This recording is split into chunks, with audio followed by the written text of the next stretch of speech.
Well, for those of you who care to dream, then today we have a special property for you.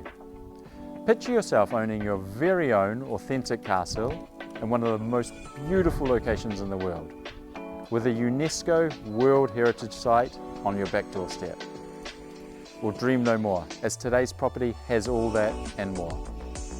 The castle, which dates back many centuries, is located in an immense estate with a land holding of around 400 hectares or 1,000 acres. With its elevated position, the views are absolutely spectacular.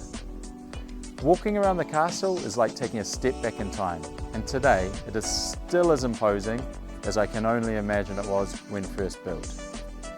The property boasts a large building footprint with approximately 3,000 square metres or 32,000 square feet in total, with the majority being in the main castle itself. The location of the estate is fantastic, situated just half an hour from Siena, in close proximity to the Tuscan coastline, and with Montalcino and the Val d'Orcia within easy reach. For those of you looking for a unique or historical property in one of the world's most sought after destinations, then this one could be for you. Now, as always, remember to follow us on Instagram and subscribe to our YouTube channel. Anyway, enough from me. Let's go check it out.